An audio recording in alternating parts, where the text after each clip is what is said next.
विनोद जी, आपसे शुरू करते हैं। आपकी पहली टिप्पणी, ये जो सर्वेक्षण के नतीजे हैं, हम सब जानते हैं कि इनकी सीमाएं हैं, लेकिन इन सीमाओं के बावजूद क्या इन्हें राष्ट्रीय स्तर पर इनको एक्स्ट्रापोलेट करके देखा जा सकता है कि क्या लहर, क्या हवा बह रही है?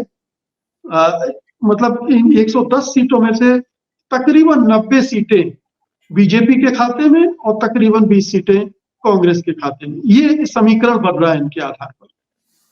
मुकेश जी, एक सवाल है, थोड़ा सा मेरा वो चला गया था एक कुछ सेकंड। तेलंगाना है, कर्नाटक है और तीन राज्य कौन कौन से हैं? मध्य प्रदेश, छत्तीसगढ़, राजस्थान। मतलब तीनों जो अभी जहां चुनाव हुए हैं। बिल्कुल। मतलब ये देखिए पांचों अभी जो राज्य जिनमें हाल में चुनाव हुए थे। जी आप जी कर्नाटक को भी जोड़ दें। हाँ जी। जी, देखिए वातावरण जो अभी इस वक्त है, तो वो ये सर्वेक्षण इन पांच राज्यों के उसी को रिफ्लेक्ट कर रहे हैं, उसी को प्रतिबिंबित कर रहे हैं जो इस वक्त का देश का वातावरण बना हुआ है, खासकर इन पांच राज्यों में विशेष रूप से। लेकिन इनको आप अब इन नतीजों को आप बाकी राज्यों में कैसे एक्सट्रपोलेट कर दें? पश्चिम बंगाल की परिस्थिति अलग है, महाराष्ट्र की परिस्थिति अलग है, बिहार की परिस्थिति अलग है, तमिलनाडु की परिस्थिति अलग है, केरल की अलग है। तो राष्ट्रीय स्तर पर कैसे कर सकते हैं इसको? वो मुझे मैं सहमत नहीं हूं कि इसको आप एकदम से एनलार्ज कर दिए राष्ट्रीय स्तर पर। उत्तर प्रदेश में भी क्या समीकरण बनेगा? भारतीय जनता पार्टी सबसे अच्छी स्थिति में है, मजबूत स्थिति में है, लेकिन क्या इंडिया गठबंधन क्या शेप लेता है? ये बहुत सारे सवाल है। दूसरी बात है कि जो चुनाव पूर्व इस तरह के सर्वेक्षण आते हैं 3-4 महीने पहले, अक्सर कई बार फाइनल नतीजे आते आते उसमें परिवर्तन हो जाता है। जैसे इसी चैनल का एबीपी सी वोटर का सर्वे जो है, हर सर्वे ने कहा कि मध्य प्रदेश में कांग्रेस जीत रही है, और एग्जिट पोल ने भी कहा, लेकिन नतीजा कुछ और आया। हम सब देख ही रहे हैं उसको। तो इसलिए अभी एक जो वातावरण है उस हिसाब से तो ठीक है, मान सकते हैं सर्वेक्षण उसी दिशा को बता रहे हैं जो इस वक्त चुनाव के बाद एक परसेप्शन, एक अवधारणा, एक वातावरण बना है। लेकिन 3 महीने में जब चुनाव होंगे, 3 महीने बाद, क्योंकि मार्च के पहले हफ्ता से अच्छा घोषणा हो जाएगी, उसके बाद और जनवरी फरवरी 2 ही महीने बल्कि बीच में है, कायदे से 2.5 महीने। और तब हर राज्य की परिस्थिति क्या होगी, इंडिया गठबंधन की शेप क्या होगी, क्या वन ऑन वन कंडीशन पर वो सब तैयार हो जाएंगे 400-450 सीटों पर, क्या संयुक्त प्रचार हो, किस तरह से उनका होगा, common minimum programme evident document किस रूप में सामने आएगा, क्या किसी को नेता घोषित करेंगे या नहीं घोषित करेंगे।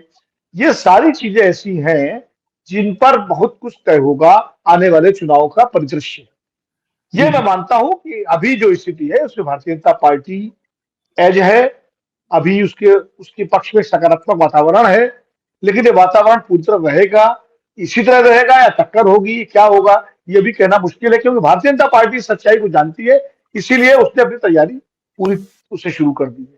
कांग्रेस ने भी समझ लिया है, आज जिस तरह का फेरबदल हुआ है कांग्रेस में, एक व्यापक फेरबदल हुआ है संगठन के स्तर पर, वो भी उसी की तैयारी है।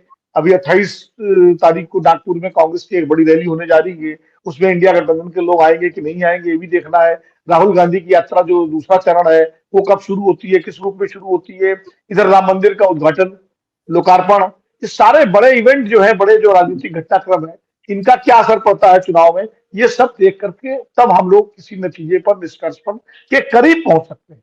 निष्कर्ष जी। पर तो पहुंचना मुश्किल होगा, उसके करीब पहुंच सकते एक सवाल और है। मतलब बहुत सारी चीजें तो अभी इन 4 महीनों में होनी है, ये हम सब जानते हैं।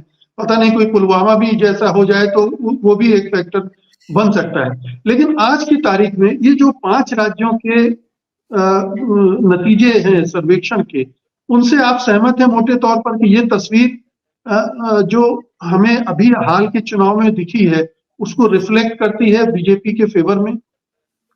हैं। कर्नाटक को लेकर मेरा डाउट है। कर्नाटक में जिस तरह दिखा रहे हैं, मुझे नहीं लगता कि उस तरह की स्थिति कर्नाटक में होगी अभी आज की तारीख में भी। क्योंकि जिस तरह अभी कितना समय हुआ है, मई में ही तो चुनाव हुए थे कर्नाटक में और कांग्रेस एक अच्छा बहुमत से जीत के आई। जेडीएस बीजेपी के साथ चला गया है, उसका एक अलायंस हो गया है।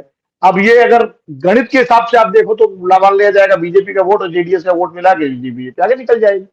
लेकिन पिछली बार जेडीएस कांग्रेस के साथ था, तो कांग्रेस को तो कोई फायदा हुआ नहीं था उसका, और नुकसान हो गया था। क्योंकि जिस क्षेत्र में जेडीएस का प्रभाव है, दक्षिणी मैसूर, दक्षिण कर्नाटक में, मैसूर बेल्ट में, वहां कांग्रेस भी स्ट्रांग, वहां बीजेपी कमजोर है तो बाकी कर्नाटक की तुलना में। अब अगर कांग्रेस जेडीएस बीजेपी को ऐड ऑन करता है कुछ, तो उससे बीजेपी को फायदा हो सकता है। लेकिन एक दूसरा पक्ष भी है। दूसरा पक्ष ये है कि जेडीएस का एक बड़ा वोट बैंक ऐसा है जो एंटी बीजेपी राजनीति से के उसमें पला बड़ा है। वो कांग्रेस की तरफ अगर घूम गया तो फिर वो भरपाई पूरी हो जाएगी। तो मुझे लगता है कर्नाटक का जो नतीजा ये दे रहे हैं उससे मैं थोड़ा सा सहमत हूं। बाकी सर्वेक्षण है, उनके अपने आंकड़े हैं। ये सत्य हिंदी का ऐप डाउनलोड करें गूगल प्ले स्टोर पर।